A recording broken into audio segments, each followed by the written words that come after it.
হরি ওম। সবাইকে আমার জয়গুরু সম্ভাষণ জানিয়ে আজকের পাঠ অখণ্ড সংহিতা ৭ম খণ্ড হইতে করিতেছি। পাপ কি সর্বসাধারণে প্রকাশযোগ্য? ওম অখণ্ড সংহিতা বা অখণ্ড মণ্ডলেশ্বর শ্রী শ্রী স্বামী স্বরূপানন্দ পরমহংসদেবের উপদেশ বাণী। পাপ কি সর্বসাধারণে প্রকাশযোগ্য? শ্রী শ্রী বাবামণি বলিলেন, কিন্তু অপরাধ স্বীকৃতির মানে এই নয় যে তুমি হাটের মধ্যে দাঁড়িয়ে ২,০০০ লোককে জানিয়ে দিলে যে তুমি তোমার প্রতিবেশী কন্যার সতীত্ব নাশ করেছ, কারণ এতে তোমার চরিত্র উন্নতির সম্ভাবনা যদি থাকেও তবু তোমার পাপ দৃষ্টান্ত দেখে অপর বহু লোকের পাপ কার্যের প্রতি ঘৃণা কমে যেতে পারে এবং এর ফলে এরা অনেকে সেই কার্যের অনুষ্ঠান করতে পারে।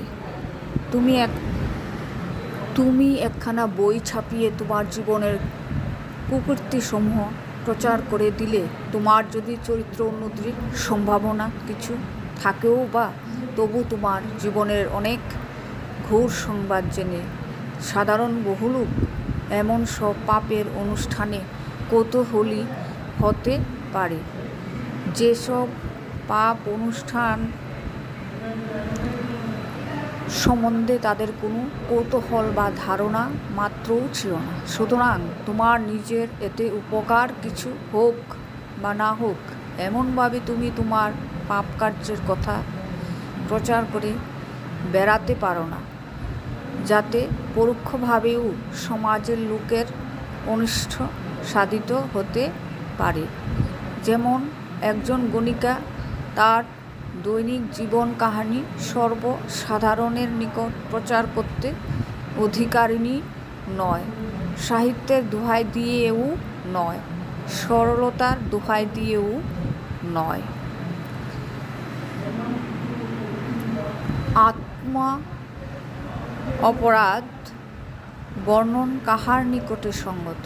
শ্রী শ্রী বাবামণি বলিলেন, কিন্তু যার কাছে গিয়ে জীবনের পাপ কাহিনী প্রকাশ করে ধরলে তার কোনো নৈতিক বা আধ্যাত্মিক ক্ষতি হতে পারে না, অথচ তোমার জীবনের গুরুভার দূর হয়ে যেতে পারে, এমন লোকের কাছে তুমি জীবনের সকল অপরাধ স্বীকার করতে পারো এবং তাই করা উচিত। মাঠে চড়ে বেড়াচ্ছে একটি ক্ষুধাই ষাঁড়, তার কাছে গিয়ে আত্ম অপরাধ বর্ণনে কোনো লাভ নেই। যার কাছে বললে লাভ আছে, ক্ষতি নেই, শ্রোতারও নেই, বক্তারও নেই। যার কাছে বললে মনটা হালকা হয়ে যায়, সদুপদেশ বা সদুপায় মিলবে। কালিমাচ্ছন্ন জীবন পথের ডাইনে বা বাইয়ে দুটি একটি করে পবিত্রতার মালতী স্তবক ফুটে উঠবে। আত্ম অপরাধ বর্ণন তার কাছেই গিয়ে করা উচিত।